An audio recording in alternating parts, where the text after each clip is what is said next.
guys, welcome again. Monday today. This is our normal schedule. This is the episode 13. We're going to be talking about procedural textures and displacement maps. But before I talk about that, I have an announcement to make. There are some very important things happening, and the one I wanted to talk to you about is an art contest that is going on. I think it has been going on about a month now, and it will end in the middle of October. I think 11th of October, if I'm not wrong. And I'm going to show you how to read about that and how to submit your work. So one moment, please. So if you go to amigaartwork.com, I will show you in a moment. Oh, this is not the one I want, and I want this one. So if you go to this, just let me resize that. There,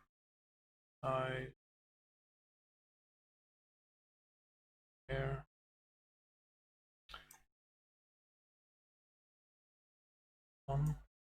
Why is it so big?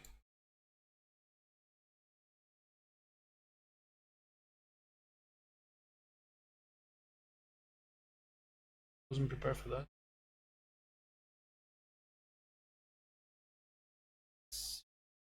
So this is hosted by Pixel Vixen, Vicky, and Doug from 10-minute Amiga Retrocast.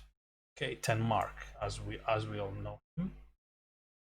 So yeah, here we are. And hold on a minute. Okay, so this is. I mean, if you have anything to show, be it pixel art, 3D, and even music, they're all submissions are welcome. So you can see here, original hand-drawn artwork, creative photo editing, 3D rendering, original mod Amiga music. So if some of you guys have anything rendered that want to submit, feel free to do it, to submit it. Yes, October 11th is a deadline, as I see here. And or let me see, let me go. Yeah, here you can see. I think even Eric Schwartz, the great Eric Schwartz, submitted his art last year. So amigaartwork.com. Okay, amigaartwork.com, and you send your submissions to art@amigaartwork.com. Okay, so that's about it for that.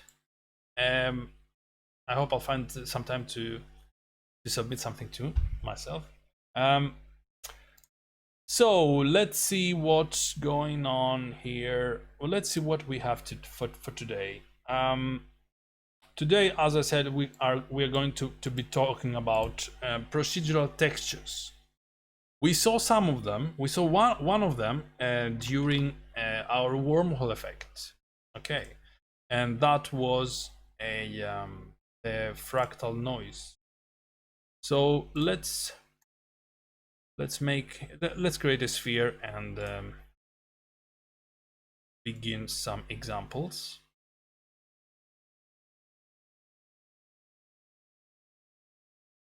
So now I'm creating a sphere. Okay, the numeric keypads it can support me in a way that I can make a tessellation instead of a globe. Tessellation is just like a geodesic dome or something. Okay, while the globe has orientation. It has you can see it has poles. Okay, the tessellation does not have poles. So let's make a tessellation then. Let's see it. Oh, great. Here. Now, what I want to do, I want to define a surface. Let's call it texture globe, texture sphere, and just apply, save that in my webcast 13 objects and texture sphere. Oops, no. Good, there. And go to layout. And load my object here. Webcast 13 objects, texture sphere, and see what I can do with that. So in the beginning, my sphere looks like somewhat like a golf ball. Okay, so I can do the normal, you know, the same stuff. I can smooth it, for example. Okay, etc. Now I want to do what the procedurals can do. To begin with, I can apply procedurals to all these attributes. I can add procedurals to the surface. For example, let's say my surface was dead red, you know, was red, and I wanted some. Let's say I wanted I want a marble thingy, and I want it to be blue. So let's see what I did. So this is kind of a, and I can. No, that doesn't useless. Yeah, that doesn't have effect. What does have effect? It's here. My vein spacing. I can have 0.5, and the sharpness. Let's leave it like that. And now I have somewhat like a ball or something. So this is a procedural texture in the sense that it is not one-sided. It's not a picture that you just fit in or you just wrap around a ball. Okay, so this is a three-dimensional texture that has the attribute of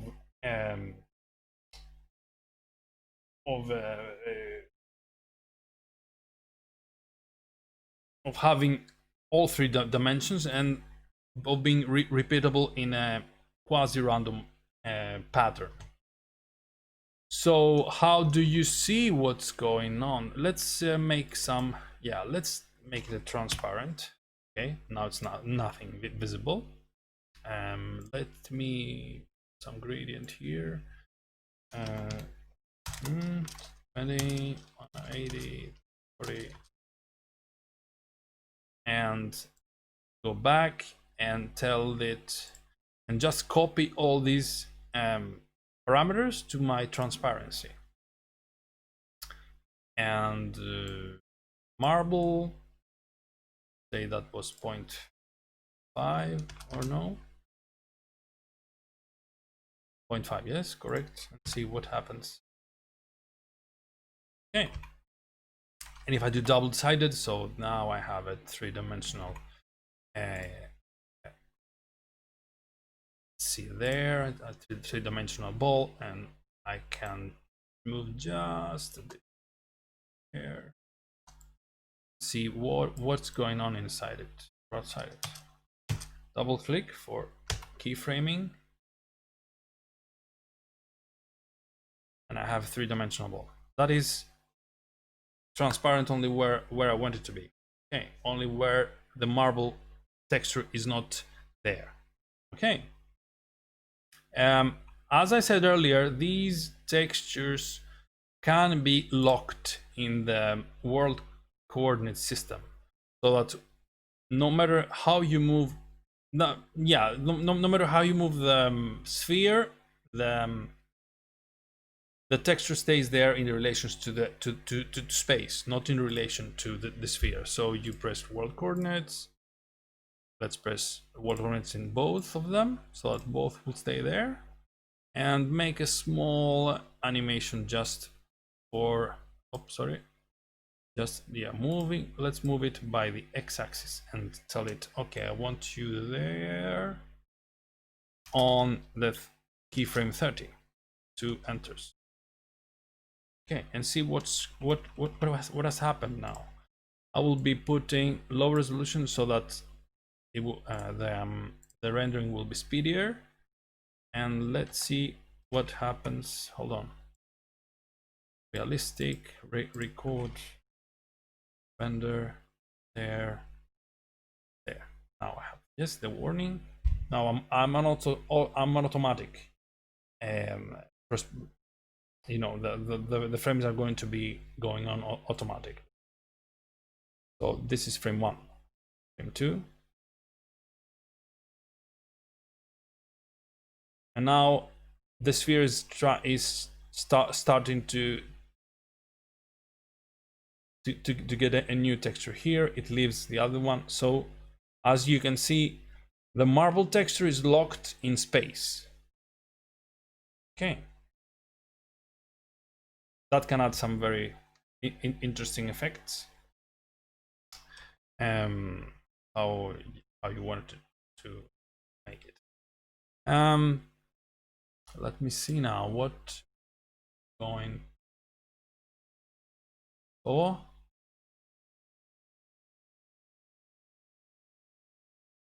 so that was it about the world coordinates in our procedural textures.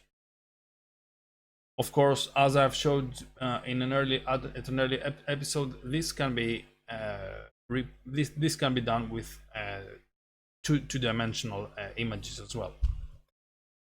Now let's see what we can do with procedurals. Let's create something, a cool effect like a sea, like water effect. Okay, so let's go to modeler again. I want to delete that and do my box thing again, and there, and name that as C. Apply and save that as C. Why not? And layout, and delete that clear all objects, and instead load the C object I just created, which now I don't see because let me see here, because yes, because it's polygon, it's one-sided polygon sees towards the bottom. So I'm flipping it with F. Okay, and save again, and then replace that and just enter because it has the same file name, and P to get my panel disappear, and I just have this ugly gray quad. Okay, now let's see what attributes does water have. Water, let's say water is transparent. Water has specularity, let's say with high glossiness. Let's see what's going on there. Yes. And diffuse is 100. Yeah, let's say it is reflective too. Let's add some 54% activity and keep diffuse at 50. So we have said before that diffuse and transparency and reflectivity, sorry, diffuse and reflectivity should sum approximately at you know, 100%. Okay. Hi Blinkens, thank you very much. That's my holiday beard, you know. I was just too tired to shave it. Promise, next episode I will be shaven. Anyway, so let's see what we've done so far. This is our C quad, but it doesn't have the waves and the ripples that C has. So here's where procedurals come in, and we are going to apply procedural texture on our bump map. Okay, so fractal bumps. Let's see how that looks like with our default values. Not much of a change. So I just have to be more, just have to raise it like 200. Something's going on there. Frequencies to 4 maybe. No. 2. Yeah. Something like this. And the size of it can be, let's say, 0.5. Oh, no. Hold on. 5 here. Something like that. This is a very cheap way to create like a C effect, for example. Okay, so let me stretch, let me size that a bit. Have just a more area to play with. Yep, and then what I want to do, since I've sized the polygon, I want to minimize this one 0.05 to make them quite more. Yeah, so this is a very cheap C effect. Okay, we can also do animate that thing, you know, have a velocity, the texture's velocity changed, and let's tell it I want to be traveling 0.1. So, and let's see what we've done with that so far. Yes, which is too abrupt. See, this is, so the water, the texture is traveling towards that way, plus Z plus X. Okay, so that's not too that is not too realistic. So what I want to do is, first of all, I want my waves to be moving slower. So let's say from 0.1 to make it to 0.05, and here, oops, sorry, 0.05. So let's see there, and then yes,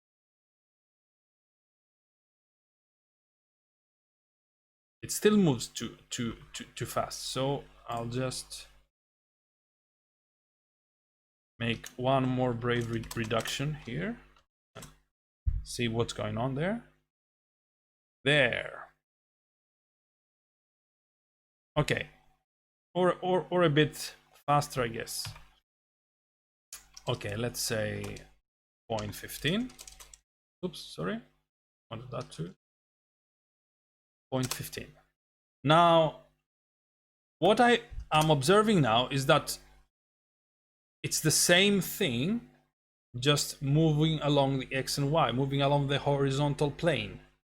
What I want is some variation, and that's where my vertical plane comes into play. So let's see, 0.005 and see what happens. Okay, there.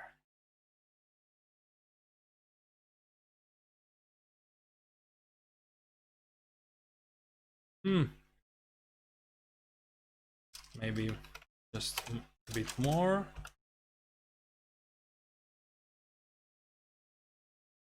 And now you see the waves are starting to play, you know, in in the light. Now this is still boring. I mean, it's not we're not there yet, so we need another wave coming from another direction so that to give this variation and this the stream and wave the play that has that water has, you know. So what we do, we add a new texture. We still are into fractal bumps. We can copy the dimensions from the previous layer, say 0.1, 0.05, 0.05, 0.1, 0.05, 0.05, and what's the other thing? There are 200, and I want, let's give my second layer waves to go to the opposite direction. So 0.015, 0.015, 0.015. So this will be minus 0.015. Okay. This I can leave into again, say, and this will be again 0.015. So the horizontal, oh no, sorry, wrong. I missed a zero there. So the first wave is going to be moving there, the second wave is going to be moving there, and the y-axis is going to be moving them along the y-axis. So we have a two-dimensional plane and a three-dimensional texture that leaves its fingerprint on the two-dimensional plane. Okay, so let's see what is the thing that we did. That looks quite nice, but it's too fast. So let's minimize that a bit. 0.05, 0.05, 0.05, and I think I forgot to. No, that was good.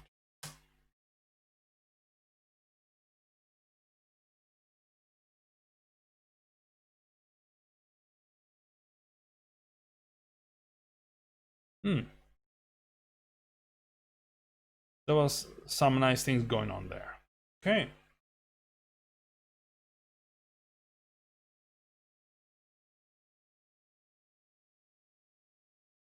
Great.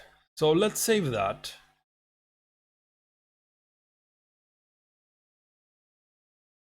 And what I want is actually, I want to 0.7, say 11. But this goes to 11. Anyway.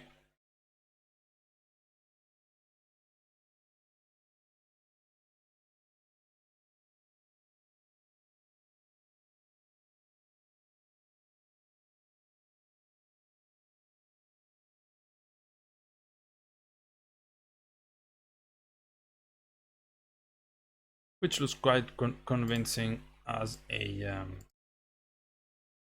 as a texture. Hi Volcaro. So this is a cheap way. We can, let's see which one is present. So I have bumped Amiga, another here, Volcaro that is not visible, but anyway. So this is a convincing way to have a you know, a C without resorting to geometry. Okay.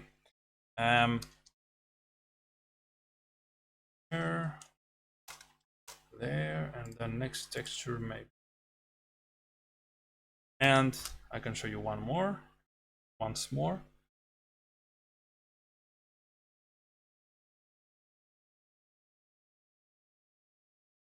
And of course, you can vary. You can have a variation in one. I mean, the two waves don't have to move opposite to each other.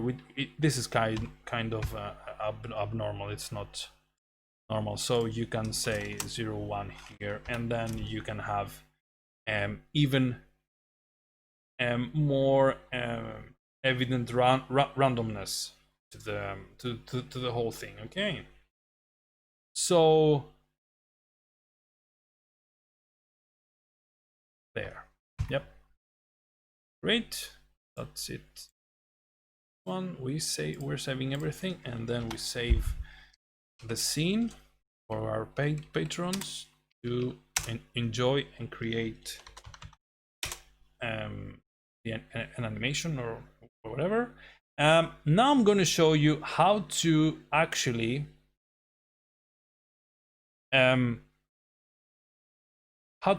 apply a 3D texture on the geometry.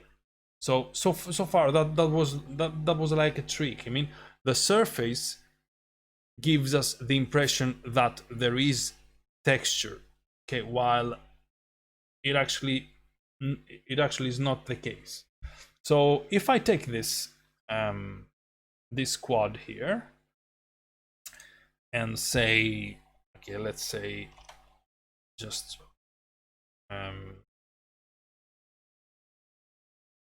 there, I have it here, and let's save that. So that's C2,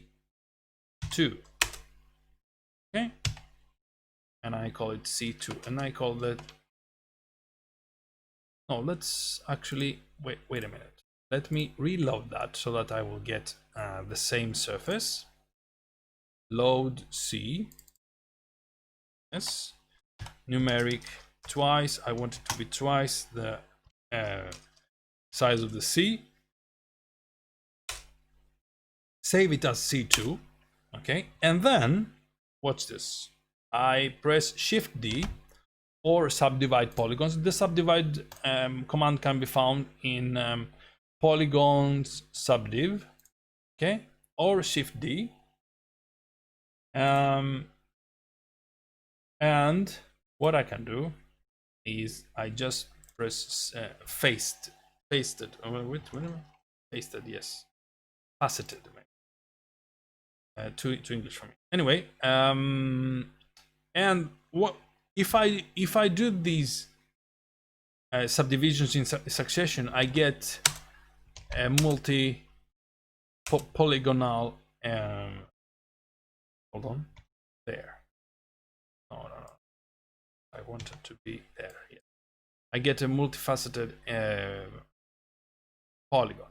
Okay, so I'll do it once more. And then this is the final subdivision, since my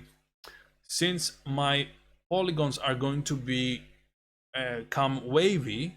So if I have quads or even 5-point polygons, etc., there is the danger of them being degenerates or being I can show you, wait a minute, or being non-planar, which is you have a 4-point polygon, but it becomes like that, and that annoys the renderer, and the renderer doesn't see that as a polygon, and then you have a black thing, and you don't even know what that is. Anyway, what we want to do is our final subdivision step to be triangles. So we press O. We change the polygons from quads to triangles, and Shift D once more and enter. And now we have a very, very nice, ready to be deformed C polygon. I can zoom in so that you see how that looks like. So that looks like that. Okay. Great. So I'm saving that as C2.2. And it's C2.2, so that you will also be able to try the subdivision level at home. Okay, C2.2 there, and back to layout. So C, I'm replacing the object with C2.2. You can see the C. you can see C2, the size of C2 with the size of C2.2. So this is 132 Ks, while the simple quad was 412. Okay, so 132,000 bytes. It bytes. Hi guys, hi Anthony, Volquero, and Blinkens, and whatever. I think I look too reddish. Hold on, just let me see if I can remedy that.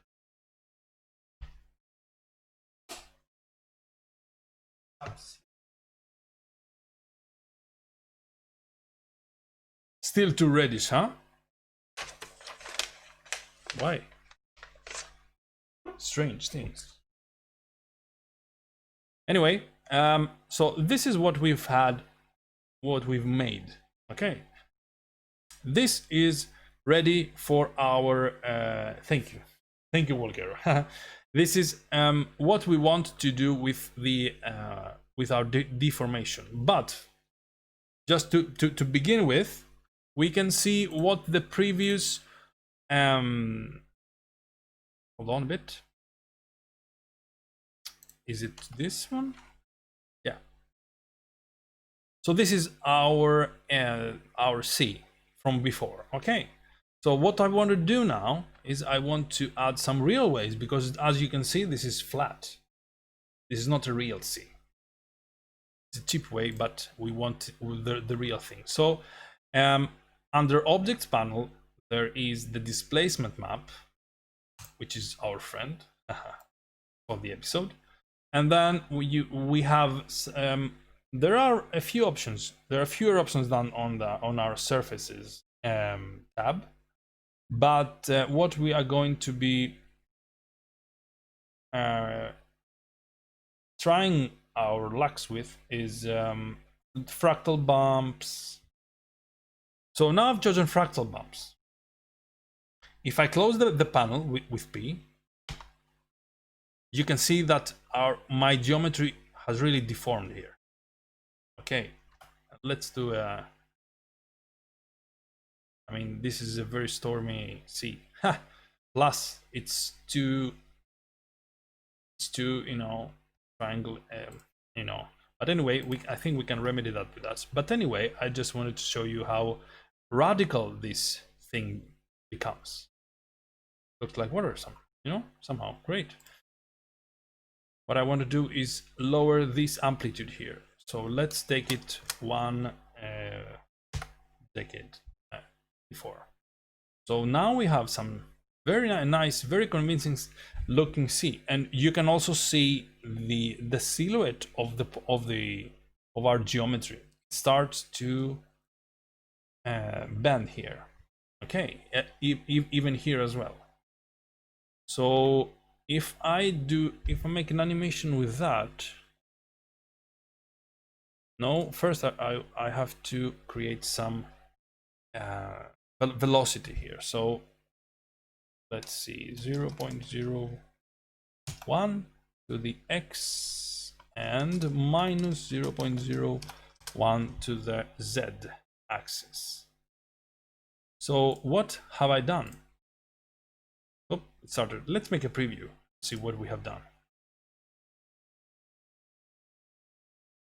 So cool, huh? And let me give some more frames. Let's see, 300 frames. No, not 300. 150. P preview make 150.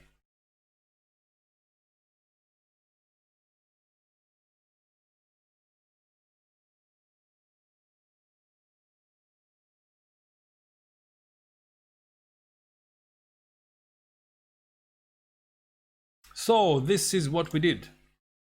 Quite cool, huh?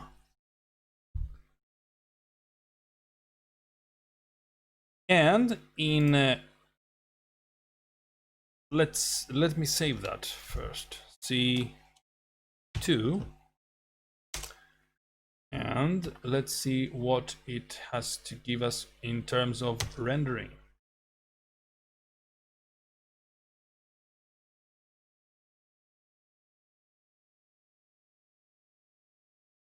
it may be so the case that my surface texture is too fast, but one only has to render it, render a small sample of the animation, refine, re-render again, and refine and re-render again. Okay.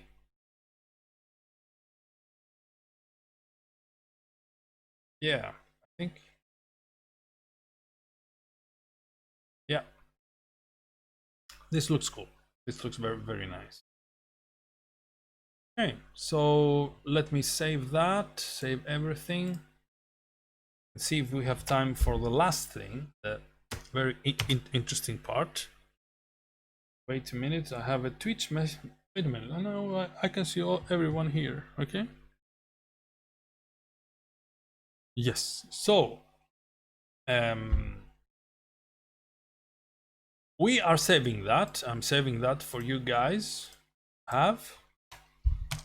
And let's create something since the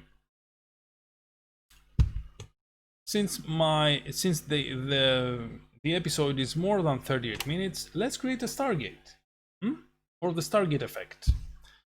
So let's see how we are going to do that. So we want a polygon, just like a subdivided polygon, just like the one we did right now, but we want it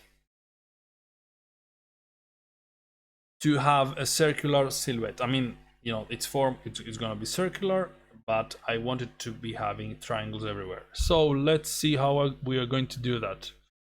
Just for the sake of simplicity, let's say that the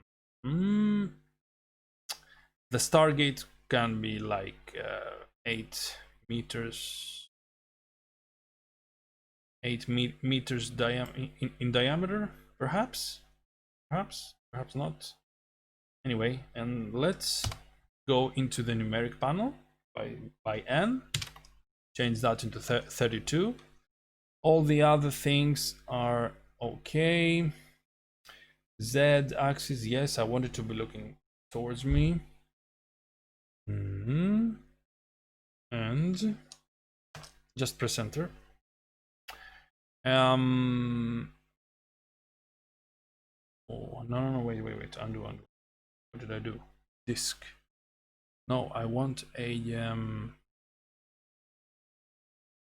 I really do want a disk, but let me see here. No, I don't want a disk.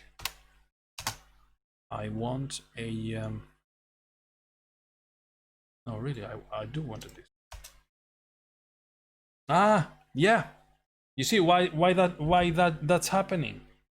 Can you guess? Okay, I'm leaving you like 10 seconds to tell me the answer to that. See if you were paying attention. 10, 9, 8, 7, 6, 5, 4, 3, 2, 1, 0, and some 5 seconds for the lag. I can't see anything.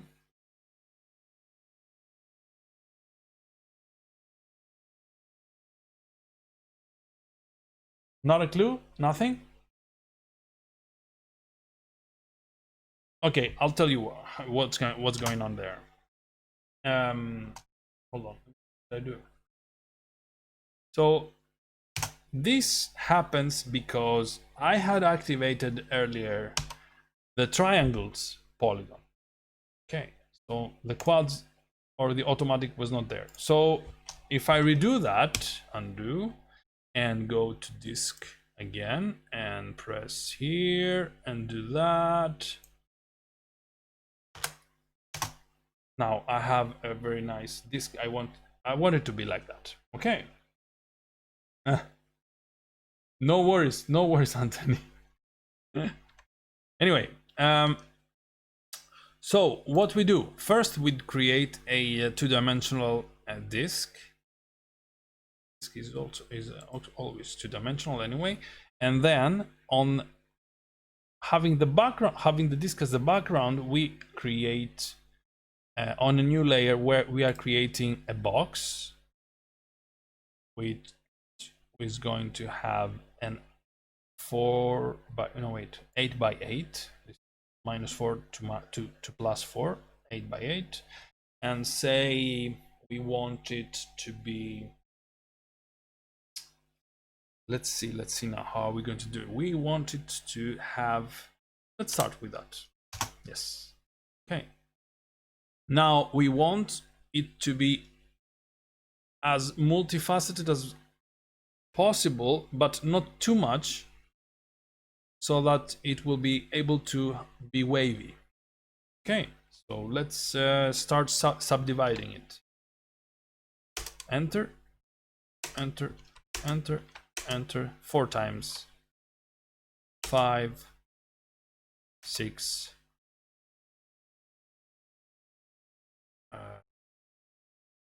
Let me zoom in and see what's going on there. Yeah, I see one more with us having quads. There. Let's see what is my polygon count. 16.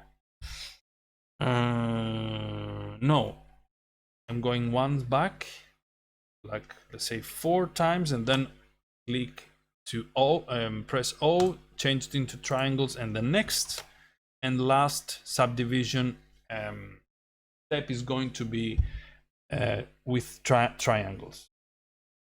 Okay, so that's how I want it to be.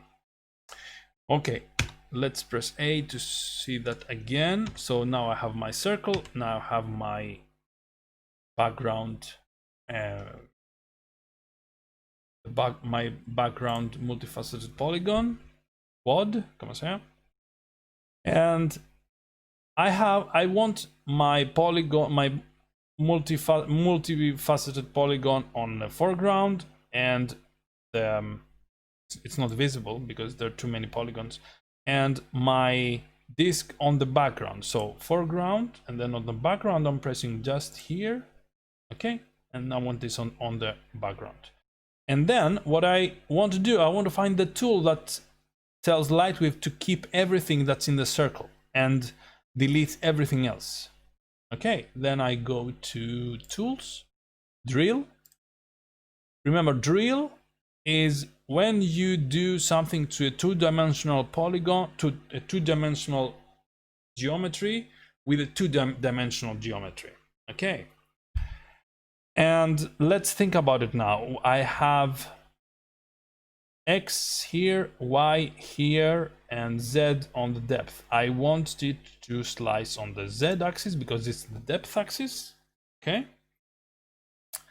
and I don't want to slice, I want a tunnel, I think. Let's try everything. No, let's try the core. Okay, it's working.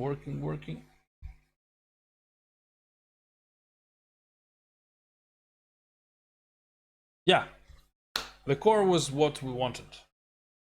Okay, everything clear with that? Any questions?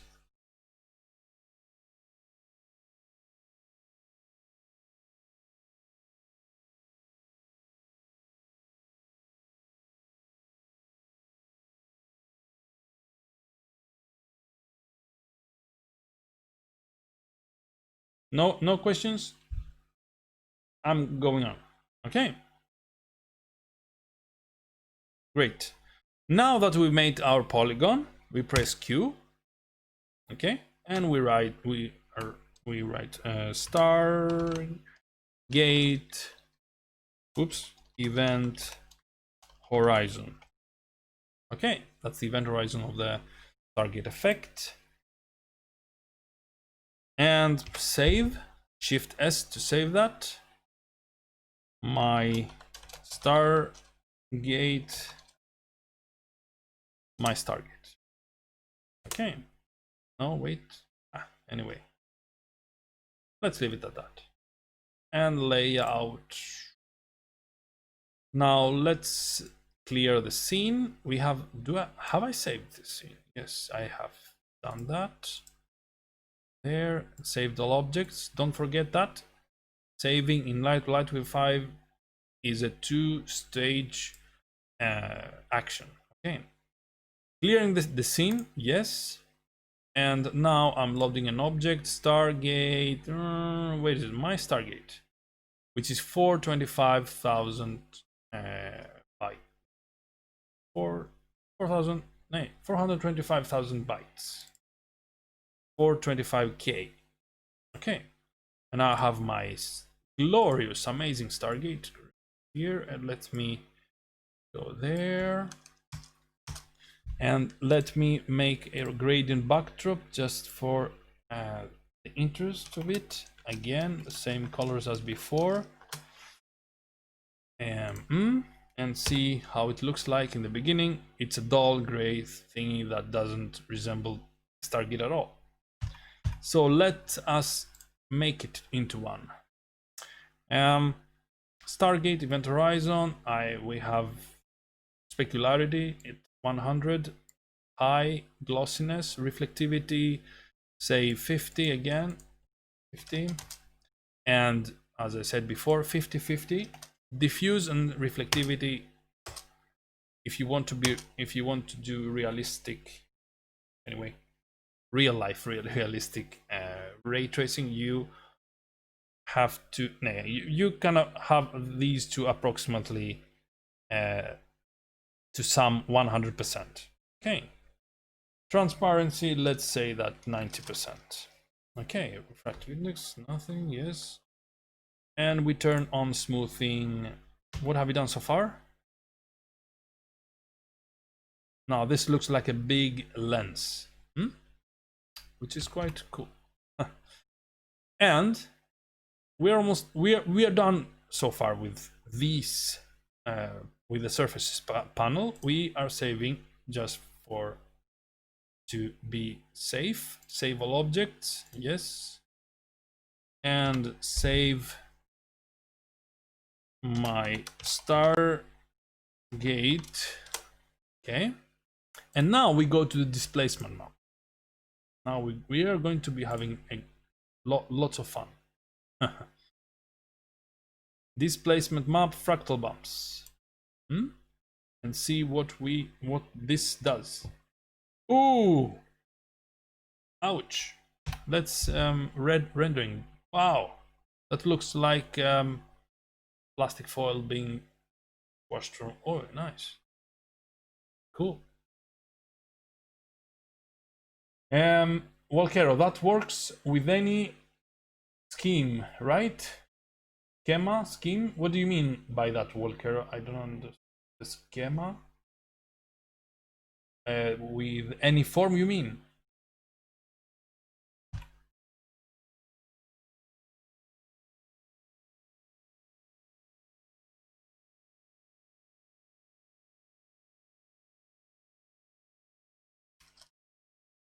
I'm lowering the amplitude as before. Enter.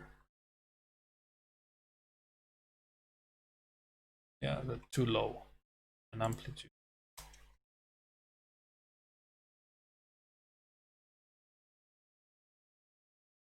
Yes, I mean, you have drill, you have solid drill, and then you have Boolean. From the top to the bottom, the drill is about 2D objects onto 2D objects. The next one, the solid drill, is, say if you have a cube and you want to make it into a p, a Greek letter P. Okay, I can show you later, or I can drop you a message. But the principle is that from top to bottom it goes 2D on 2D, 2D on 3D, 3D on 3D. So what I mean is that your template, your background, it has to be, the drill, for the drill it has to be 2D on 2D. Then on the solid drill you have to have a 2D template, but your object you are going to work on has to be three-dimensional. It has to have depth in order for modeler to extrude it and do correct subtraction. And the booleans are 3D objects on 3D objects. If you put two spheres like that, and you tell it, okay, I want, let's say I want to subtract this by this, you're going to be having some the result that you're going to be to want. Anyway, we're going to be showing these when we go back to modeler, and we will be making some interesting geometries, very nice and fluid, and some amazing stuff I'm preparing for you. Anyway, let's see what we've done here. I have the amplitude on 0.09. Okay, here again, let's 0.1.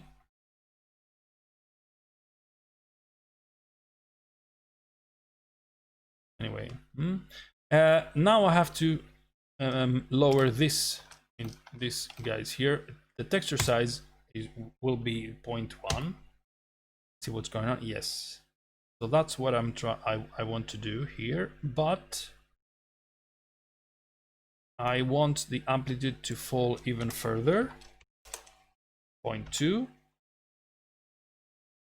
There, something like this. And let's see now, what have I done here? 50, yes. Yes. I just want to make sure that something is, maybe transparency at 100%. Or perhaps, yeah, that's no, not worry. Anyway, 90%. Saving all object again, then going to here again, 0.2, and I'm satisfied.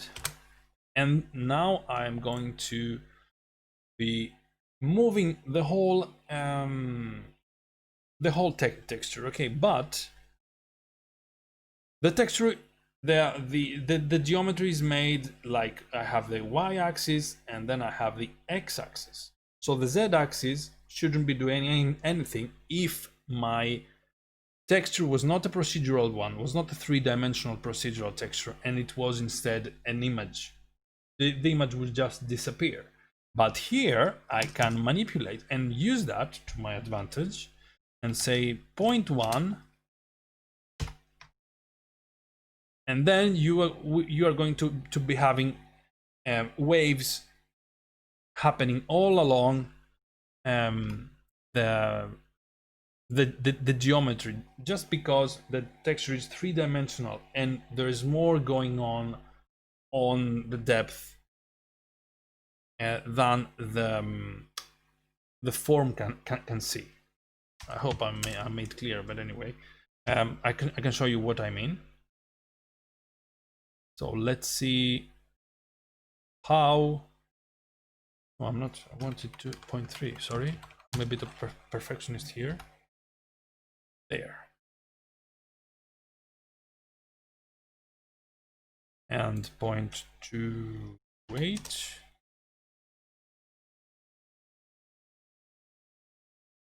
And what is going to happen now? Let's see. Let's make an animation. Oh, no, sorry. Automatic.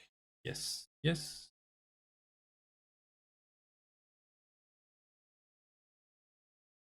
So if you pay close attention to the texture now, nothing happens. Something happens, but it's too little. There's too little velocity for that to happen. You can experiment at home. Say 0.1. Yes.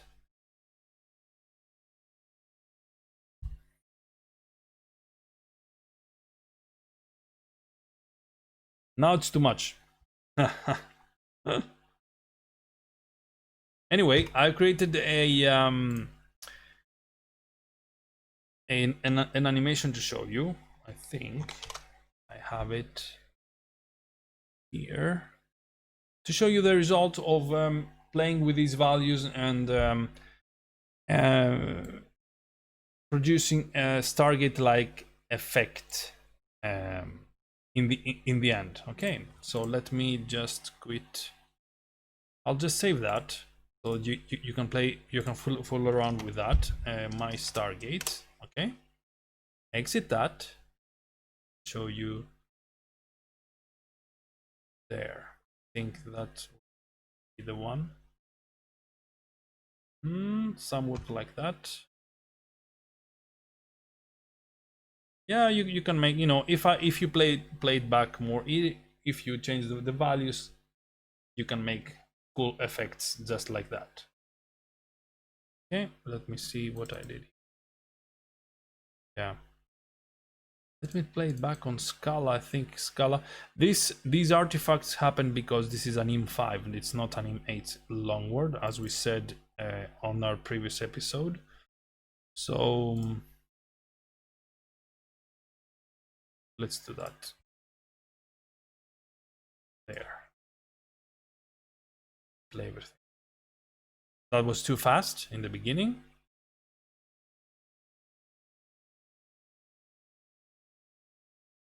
That's a bit slower. That's more slower. That's almost what the Stargate is about, and then even slower, and then again from the beginning. So you can do animations, you know, if you have the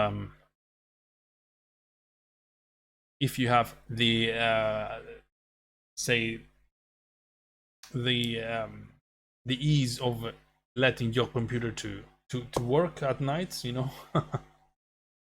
And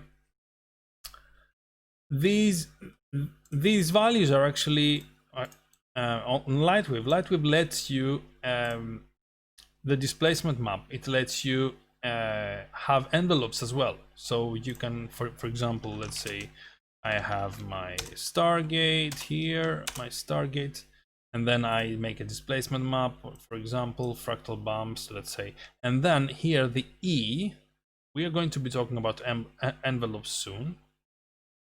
You can actually manipulate that to create, say, a minimizing effect and do something like that. And then you can create an animation only one Stargate. First it will be, you know, or the sea. You can create a sea that's very calm, and then it will be stormy, and then it will be calm again. Or you can create effects like boiling water. You know, when in the beginning you have the water being calm and then starts boiling. We can do that some other time. Do you have any questions?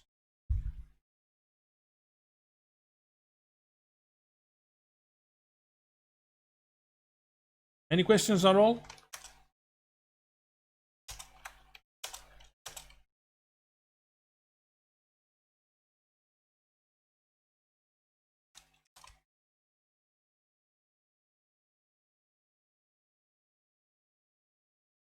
Come on, man. Really, we're serious here. We're doing a serious webcast. You know, I am an American, you know, American native. You see how red I am. Never mind the beard. Come on, man. Do you okay? So, will you be able to reproduce them at home?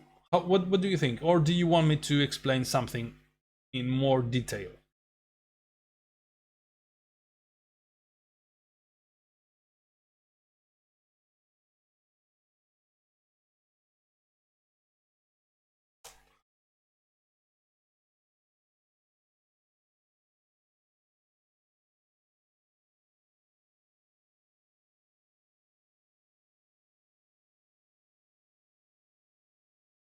That is true.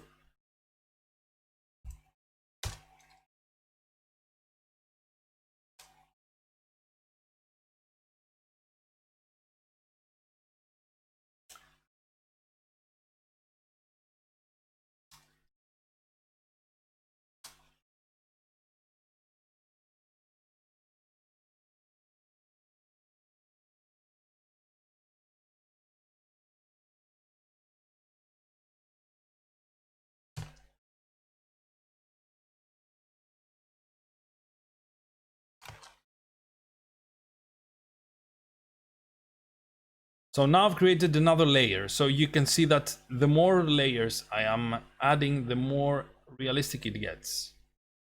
Okay. Ah, cool. As a lens, yeah. Anyway, that's it. That was it for today. Let me know if you have any questions. Wait a minute. I can save that and hand it to you guys so that you can study it and play. And save all objects. Did I do that? Save all objects and my Stargate. If you place an item behind, it depends on surfaces. I have 90% transparency. So let me load an object. Let me load episode 2. I have a Yarla drawer. What is that? Anyway, episode 3. Let's say objects, pixel art, stage 3. Let me save that. Okay, so I have this Muadib logo here, and just put it a bit behind and size it more a bit. Let's see what's going on. So this is the Muadib that is behind the Stargate pool or something, or you know. And now I have shadows. Anyway, now this is going to look like that. Okay, so this is there is no refraction yet because I haven't defined it here in the Stargate. So this looks like as if that was a glass, but we know that's not the case. So if you want to reset that, just to give you you can put, I think 1.5 was glass. I think there are some refraction indices for each for materials, for transparent materials, it dependable on the lattices in their molecule. So I think 1.5 was the glass. So this doesn't render yet because you also have to activate refraction here. So this surface attribute option here, the refractive index, gets activated and renders with that. So let's see what is going to happen.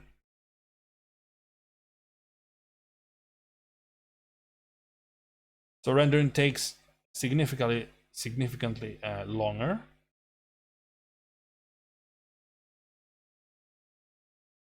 But it's, and if you make an animation of that, it's going to be amazing, purely great, because you're going to be having all these things. Okay.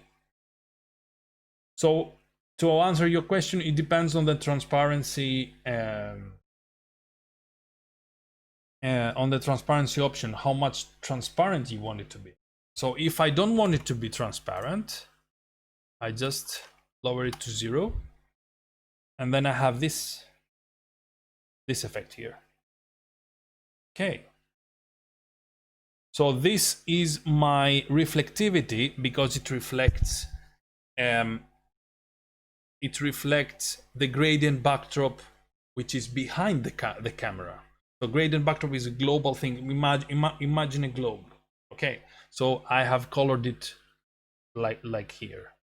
So this is its reflectivity. It's not transparency here. Okay. And the gradient backdrop can be manipulated here. Backdrop and fog, gradient backdrop. You can play with these values. Okay. You're welcome, guys. Thank you very much for being here. Next time is going to be some day inside this week. It depends. It depends a lot of my family, how my free time is going to be. So you can watch it later because it is also going to be saved later for later viewing and etc. So see you around, and next normal episode is going to be next Monday again. Okay, this is going to be 1+1 bonus. Only I don't know when. Okay, thank you very much. Thank you guys. See you around and take care and stay healthy and keep rendering. Keep rendering. Okay. Now let me see there. Yeah, before I close, I have to mention our patrons. Okay. So George Socanos, also known as Volcaro, Anthony Jarvis, Yarla, Midone, GS, and John Marchant. Thank you guys. You're the best. Thank you really. Bye bye.